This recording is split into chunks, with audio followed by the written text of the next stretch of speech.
Wawan kedua, nol. Bu, kopi 1 mie Indominya double ya. Ucapku memesan makanan. Setelah melakukan kegiatan sedari pagi di rumah sakit, aku melakukan kembali pengintaian di rumah Jono seperti kemarin. Itu kulakukan karena Jono tidak masuk kantor sudah kesekian kalinya dan membuatku curiga. Lucunya, tidak ada kehidupan sama sekali di rumah ini. Tadinya aku berpikir bagaimana caraku untuk masuk ke rumah tersebut. Ini Mas pesanannya. Oh iya, 2 hari lalu. Dari sini juga ya. Ucapnya ketika pesananku datang. Iya Bu, kebetulan memang sejalur habis pulang kerja. Ibu itu kembali berlalu karena aku menjawabnya dengan sedikit ketus. Biarlah orang tersebut menganggapku seperti apa, tapi yang jelas, aku tidak berminat memberikan informasi apapun kepada orang lain. Selama 2 jam lamanya aku menunggu, tetap tidak ada tanda-tanda kehidupan di rumah ini. Mungkinkah Jono sedang tidak ada di rumah? Sepertinya aku memang harus memeriksanya sendirian. Pernah mendengar ajian Rogo Sukma? Sebetulnya aku mempunyainya, tetapi sayangnya aku belum sempurna untuk memakainya. Tetapi aku harus mencobanya untuk mendapatkan informasi dari dalam. Aku memejamkan mata sejenak lalu fokus sambil merapalkan baca-bacaan yang diajarkan oleh guruku. Hentikan! Aku terkejut ketika melihat seseorang yang pernah terlihat di tempat guruku sewaktu itu sekarang sedang di hadapanku. Kapan dia bisa sampai di situ tanpa disadari olehku? Siapa sebetulnya orang ini?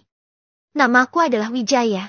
Singkatnya kita pernah bertemu di rumah gurumu 2 hari laluan. Maaf Kiai, kenapa Anda menemui saya? Tanyaku padanya. Jangan bertindak gegabah untuk memeriksa rumah ini, Wan. Beristirahat dan pulanglah.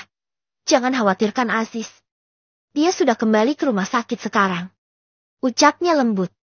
Orang ini bahkan mengetahui apa yang sedang kuselidiki. Kemungkinan dia setara dengan guruku. Tetapi, bagaimana dia bisa mengetahui jika Aziz sudah kembali? Mungkinkah dia juga mengawasi Aziz? Baiklah Kiai, saya akan kembali. Kalau begitu, saya pamit terlebih dahulu. Aku berdiri lantas menyalaminya. Tetapi aku tetap patuh dengan ucapannya karena orang ini juga merupakan teman guruku. Aku tidak mau membantah apapun yang berhubungan dengan guru. Jeti berapa Bu? Sebelum kembali, aku tidak lupa membayar makananku. 18.000 Mas. Seperti biasa, warung ini mahal sekali. Mungkin selanjutnya aku harus mencari warung kopi lain untuk mengamati rumah itu. Ini kembalinya Mas. Oh ya, tadi Mas yang ngobrol sama siapa ya? Tanyanya sambil memberikan kembalian. Ibu ini aneh. Apa mungkin dia tidak bisa melihat Kiai tadi dengan jelas? Padahal, dia memakai baju putih dengan mencolok.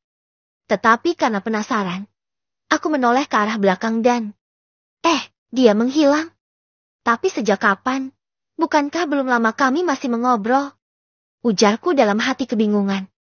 Iya Bu, saya memang suka mengobrol sendiri hehe. Ujarku agar tidak terlihat mencolok. Biarkan saja aku terlihat seperti orang gila daripada mengejutkan ibu penjaga warkop tadi. Lagi pula jika aku memberitahukan kepadanya dia juga tidak akan percaya padaku. Waduh, pasti karena beban hidup ya Mas. Makanya hidup jangan aneh.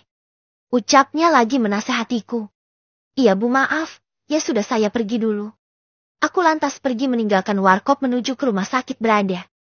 Sepertinya aku belum bisa untuk pulang sebab ingin segera bertemu dengan Aziz untuk mengetahui kabarnya. Ketika di rumah sakit, aku melihat mobil yang dia gunakan sudah terparkir. Itu berarti dia sedang menongkrong di tempat biasa. Wan, belum pulang kamu? Tanya seorang sopir menyapaku. Belum nih. Lagian gak bisa tidur juga. Jawabku sambil mencari keberadaan Aziz yang tidak kutemukan. Apa mungkin dia sudah pulang dan beristirahat? Anak muda memang fisiknya sangat kuat. Jam segini masih mencari uang. Ucapnya lagi yang hanya kutanggapi dengan senyuman saja. Ya, masih muda Pak. Cari uang sebanyak-banyaknya kan gak salah. Iya sih, bagus juga pemikiran kamu. Si Aziz kemana ya? Bukannya dia seharusnya sudah pulang? Tanyaku sambil membakar sebatang rokok. Aziz, kata Pak Hendra sih dia sedang menemani Faridwan. Dia juga semangat sekali seperti kamu. Kalau saya Jeti Aziz pasti sudah meminta waktu istirahat seharian penuh. DGH, apa yang dilakukan anak bodoh itu? Kenapa dia malah ikut mengantar lagi bukannya beristirahat? Kesalku dalam hati. Ya sudah Pak, saya ingin beristirahat sebentar di musola. Nanti kalau butuh teman, kabari saja. Aku meninggalkan orang tersebut lantas pergi ke musola untuk beristirahat menunggu kedatangan mereka pulang. Menyusahkan saja anak itu. Ketika sampai di musola, aku lantas membaringkan tubuhku sejenak. Dan kemudian kesadaranku hilang akibat tertidur tak lupa aku mengaktifkan alarm di ponsel selama 2 jam agar ketika aku terbangun. Mereka sudah berada di sini. Home. Aku menguap terbangun. Ketika aku melihat jam, ternyata aku ketiduran sampai 4 jam lamanya. Sia. Apa alarm ini tidak berbunyi? Bodoh sekali. Ternyata ponselku dalam mode hening. Pantas saja tidak berbunyi tadi. Sebelum ke tempat biasa, aku membasuh wajah terlebih dahulu agar wajah dan tubuhku segar kembali. Sesudahnya, baru aku menuju ke tempat biasa kami menongkrong. DGH. Ketika hampir sampai, aku melihat seorang wanita cantik yang familiar. Aku pernah melihatnya sewaktu mengintai rumah Jono. Itu adalah wanita yang sama. Aku harus segera menemui Aziz. Aku lantas mengendap-endap mengintip ke arah tempat kami nongkrong dan ternyata di sana hanya terdapat Farid yang sedang duduk melamun. Wanita itu lantas menghampiri Farid yang tengah duduk sendirian sambil melamun. Aku tidak mencegah ataupun berusaha menyadarkannya karena itu bukanlah urusanku tetapi entah kenapa aku mempunyai firasat buruk. Wanita itu mengeluarkan pedang secara cepat. Celaka. Dia pasti akan membunuh Farid. Tapi aku terlambat. Baru saja ingin beranjak menyadarkan Farid. Wanita itu sudah menebasnya lehernya dengan pedang tersebut. Kepala Farid pun terpenggal dengan posisi kepalanya pangku sendiri oleh Farid. GLK. Karena terjadi di depan mataku. Aku lantas pergi begitu saja meninggalkannya karena takut nanti akan tertuduh oleh banyak orang. Lebih baik sekarang aku menghindar dan kembali ke musola. Toh, kematian Farid bukan tanggung jawabku seutuhnya. Lebih baik sekarang aku beristirahat agar tidak direpotkan atas kejadian tadi. Aku kembali ke musola untuk melanjutkan tidur, tanya Aziz penasaran. Di musola, aku mendapatkan pesan untuk pengantaran jenazah dan diminta untuk mempersiapkannya sekarang juga. Aku membalas pesan tersebut dan langsung segera menjalankan perintah pesan tersebut. Ketika sudah selesai dan pihak keluarga menunggu, teman yang dijanjikan oleh atasan belum juga muncul yang padahal ini sudah lewat dari subuh. Orang ini lama sekali. Apa dia tidak tahu kalau aku bosan sekali menunggu? Tak lama, aku melihat Aziz yang sedang berjalan ke arahku dengan terburu-buru. Baguslah ternyata teman yang dimaksud adalah dia. Ini kesempatanku untuk dekat dengannya. Lama banget, Ziz. Pihak keluarga sudah menunggu tuh. Tegurku padanya. Maaf, tadi memang ada sedikit penjelasan dari Pak Hendra. Kan kita tahu Pak Jono belum bisa masuk. Kilahnya sambil menjelaskan kenapa dirinya bisa terlambat. Aku pura-pura mengangguk dan mengerti atas alasannya yang padahal aku sudah tahu semua itu, dan kami pun menjalankan mobil ke arah rumah jenazah. Di jalan, seperti dugaanku, Aziz sangatlah bawel dan banyak sekali menanyakan beberapa hal. Bahkan reaksi dari keluarga yang biasa saja pun tak luput dari pertanyaannya. Kenapa Mas Sopir? Kaget melihat kami terlihat biasa saja. Ujar salah satu pihak keluarga. Tentu saja mereka terlihat biasa sebab yang membunuhnya mereka juga agar mendapatkan harta warisan. Ziz, seharusnya kamu mengetahui hal tersebut. Santai saja Mas. Saya tahu kok keresahanmu. Itu Pak. Saya mempunyai Tuhan yang maha melindungi Jeti. Biarkan saja mereka melakukan perbuatan iblis tersebut. Begitulah kejadian di dalam mobil. Tetapi itu tidak memancingku untuk ikut berbicara dengan mereka. Menjijikan sekali melihat orang yang rela mengorbankan keluarganya sendiri untuk warisan. Aku tidak sudi untuk berbicara dengan mereka. Wan, aku lupa ingin memberitahumu sesuatu. Ucap Aziz ketika kami menunggu prosesi jenazah yang sedang ingin disyalati. Nanti malam kamu disuruh menemaniku ke Subang untuk pengantaran jenazah. Aku tersenyum mendengarnya. Aku langsung ditarget oleh Jono. Itu berarti dia menyadari kalau setiap malam aku mengintai rumahnya. Haha, sudah kuduga itu akan terjadi lagi. Ucapku. Kamu mengetahui sesuatu, Wan? Tanya dia dengan wajah yang penasaran. Nanti malam saja ketika berangkat ke Subang, Ziz. Ucapku agar membuatnya semakin penasaran. Haha, kamu berani menemaniku? Dia menantangku. Aku tidak sebodoh dan sepengecut Farid saat dia dipenggal oleh iblis pengecut itu, Ziz. Hah? Dia semakin penasaran ketika aku mengucapkan hal itu, tetapi aku menolak untuk memberitahukannya. Tak lama, kami pun mengantarkan jenazah ke prosesi pemakaman. Dalam perjalanan, aku hanya senyum-senyum saja melihat Aziz yang sangat penasaran tentang kematian Farid. Selesai mengantar, kami lantas kembali ke rumah sakit dan lagi. Rasa penasaran Aziz muncul kembali mendesakku agar memberitahu apa yang ku ketahui dari kematian Farid. Wan, berarti kamu mengetahui kematian Farid yang dipenggal oleh iblis wanita ini. Ujarnya. Kamu tidak sabaran. Nanti saja kalau sudah dalam perjalanan menuju Subang. Enggak bisa, Wan. Aku ingin mengetahuinya sekarang. Kamu tahu, aku memang tidak mengetahuinya secara langsung kematian Farid, tetapi aku melihat dengan jelas ritual pemenggalannya. Hah? Kamu melihat pemenggalannya? Ujarku terheran-heran kenapa dia bisa sampai melihat ritual pemenggalannya. Iya, memangnya apa yang kamu ketahui, Wan? Jadi seperti itu, jika Aziz bisa melihat ritual dalam mimpinya, itu berarti dia masih aman dan tidak akan bisa ditumbalkan dalam waktu dekat. Itu pasti kemampuan dari sang kiai yang merupakan paman dari Aziz sendiri. Aku tidak tahu banyak, Ziz, tetapi sesuatu keuntungan untukmu. Setidaknya kamu tidak akan mati dalam waktu dekat olehnya. Jelasku. Coba jelaskan lebih rinci, Wan. Kita sudah ingin sampai rumah sakit sekarang. Dia mendesakku. Anak ini memang bodoh dan lambat sekali mengerti apa yang lawan bicaranya ucapkan. Padahal, informasi yang kuberikan sudah sangat jelas. Kamu bodoh yang menangkap informasi seperti itu saja tidak bisa. Udah buruan, Wan. Tak ada pilihan. Dia terus saja mendesakku. Dari yang kupelajari, seharusnya mereka tidak bisa membunuhmu saat ini. Entahlah, sepertinya kamu ada yang melindungi. Tetapi aku tidak tahu apa. Siapa itu, Ziz? Jawabku singkat. Mudah-mudahan dia bisa mencerna jawabanku, tetapi dari raut wajahnya, dia belumlah puas dan akan menuntut jawaban yang lebih rinci lagi. Fuh, dasar bodoh. Sesampainya di rumah sakit kami bersama menongkrong. Kulihat dia bolak-balik mencari informasi tentang kematian Farid yang padahal rumah sakit akan menutup kasus ini dengan bayaran yang besar kepada media. Itu dilakukan demi kredibilitas rumah sakit. Tetapi kenapa Aziz tidak bisa menangkap hal tersebut? Jika kamu merasa mau berat pesan dan apa? terbebani oleh Biar keuangan, aku yang akan saranin membayarnya, kamu Ziz. klik link di bawah untuk alihkan Ucapku pinjaman. ketika dia Ada duduk kami. di sampingku. Ada kami adalah aplikasi Gak pinjaman usahawan. yang sudah Aku berizin mau ke dan musola diawasi untuk oleh duha. OJK. Nanti kalau ada tugas hingga samper aku 80 ya. juta. Dan bisa Takutnya dicicil aku hingga ketiduran. 12 bulan. Nah, Ujarnya. bunganya juga sangat terjangkau. Dia lantas mulai pergi dari meninggalkanku. Mudah-mudahan dia tertidur. Tentu saja aku tidak akan membangunkannya. Biarkan saja dia beristirahat full karena sepertinya dia memang membutuhkannya. 10 menit berlalu, aku melihatnya kembali, aku pun melambai ke arahnya agar dia kesini dan benar saja. Dia menghampiriku. Kenapa, Wan? Ujarnya. Cerah banget abis duha.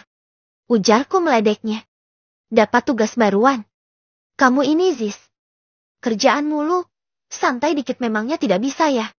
Ucapku sedikit kesal kepadanya.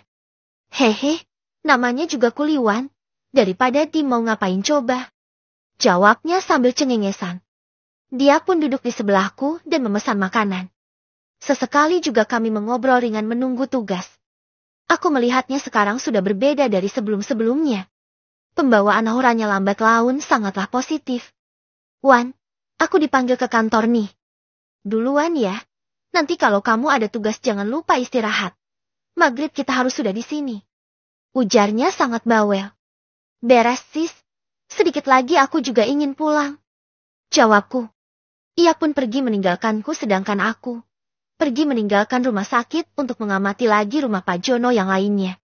Jangan salah, Pak Jono mempunyai 4 rumah. Sambil menunggu maghrib dan datangnya Aziz, aku mengamati rumah Pak Jono kembali. Menjadi sebuah pertanyaan buatku kenapa dia tidak muncul selama 3 hari lamanya. Apa yang terjadi? Mungkinkah karena dia gagal akan sebuah tumbal maka wanita yang semalam itu membabi buta membunuh siapa saja? Sekitar 5 jam lamanya, aku memantau tidak terlihat adanya kegiatan yang mencurigakan dari dalam. Karena hasilnya nihil, maka aku memutuskan untuk kembali ke rumah sakit karena Aziz pasti sudah kembali dan mencariku di sana. Yang ku heran ketika tadi menelponnya. Dia mengatakan sedang berada di Karawang bersama dengan Cinta. Seorang perawat ke Karawang. Apalagi yang sedang dilakukan orang itu coba. Sesampainya di rumah sakit, aku mencari ke tempat nongkrong biasa tetapi dia tidak ada. Maka aku yakin dia sedang berada di dalam musola. Aku lantas menuju ke sana untuk memeriksa. Dia sedang tidur, kalau begitu biarkan saja. Ucapku lirih ketika dia sedang tertidur. Aku lantas membiarkannya. Rencanaku adalah membangunkannya nanti ketika jam 9 malam, agar dia mempunyai istirahat yang cukup di perjalanan nanti. Sedangkan aku akan menghandle apapun tugas yang akan diberikan kepada Aziz sekarang ini. Para atasan tidak boleh tahu kalau Aziz sedang tidur sekarang. Pasti dia kelelahan akibat perjalanan dari Solo dan Karawang. Apalagi malam nanti akan melakukan pengantaran ke Subang. Beberapa jam berlalu, saat ini sudah mendekati jam ke-9. Setelah waktu yang panjang dan mengerjakan beberapa tugas, aku menghampiri Aziz yang masih saja tertidur di musola. Ziz, Ziz, bangun, ujarku di telinganya dengan keras. Dia hanya mengeliak. Aziz bangun, teriakku lagi. Dia pun tersentak karena mendengarku berteriak di dekat kupingnya. Wajahnya pun terlihat masam dan aku menyukai ekspresinya tersebut. Wan, banguninnya pelan-pelan dong. Ujarnya kesal. Lagian kamu tidurnya kayak orang mati, Ziz. Susah sekali dibangunkan.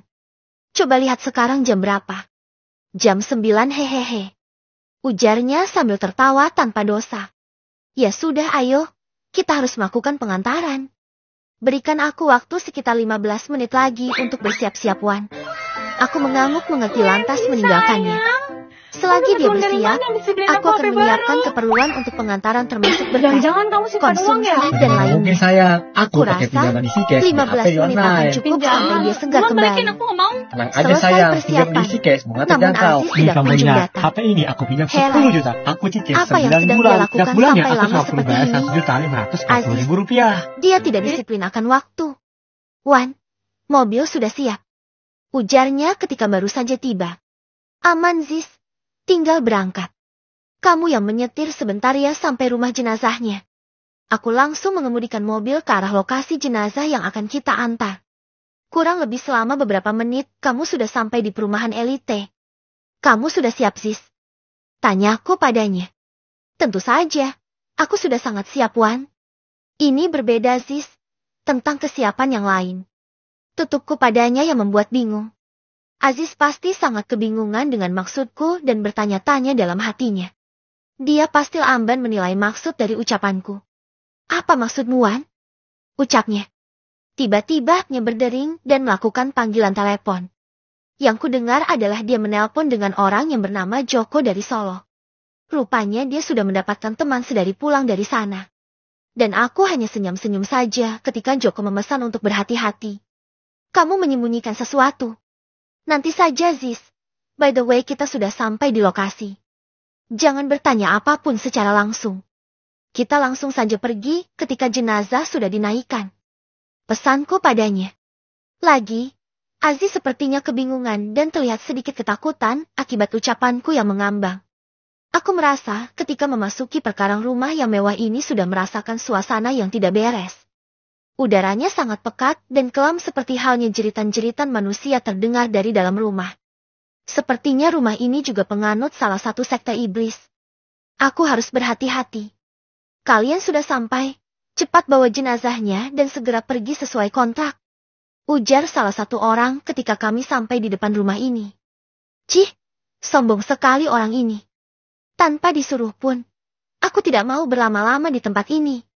Aku tidak memperdulikan ucapannya lantas turun bersama Aziz dan membuka pintu belakang terlebih dahulu. Dan kemudian kami mengikuti orang tersebut masuk ke rumah ini dari belakang. Benar dugaanku. Rumah ini sepertinya memang dijadikan sebagai markas dari setan. Gelap dan menjijikan. Aku yakin, yang mati di sini akibat dari tumbal keluarganya sendiri. Ah, kalian sudah datang. Silahkan bawa saja jenazahnya. Bisakah kalian membawanya berdua? Tanya seseorang yang tengah duduk yang memakai kacamata. Dengan segala hormat, tidak bisa tuan. Setidaknya kami membutuhkan 3 orang untuk mengangkat jenazah ini. Ujarku. Satria, bantu dia. Tolong bantu mereka mengangkat peti itu. Ucap orang itu lagi. Tanpa banyak bicara, aku langsung mengangkat peti tersebut dan menuju pintu keluar rumah. Rasanya aku tidak ingin berlama-lama di tempat ini. Ketika sudah selesai sampai di mobil, Aziz langsung mengambil posisi di bagian sopir. Sedangkan aku berada di sampingnya. Aku sudah lega karena sudah keluar dari rumah menjijikan itu. Rumah itu memiliki aura yang sangat menyeramkan sekali, Wan. Ujar Aziz kepadaku. Ternyata dia juga menyadarinya sedari awal. Baguslah ketika dia sudah mulai bisa merasakan tempat-tempat yang aneh. Itu akan berguna untuknya suatu saat nanti. Itulah sebabnya aku mengatakan padamu agar tidak bertanya di sana. Aku tidak ingin berlama-lama di tempat seperti itu. Jeti, kamu sudah mengetahui hal seperti ini sebelumnya.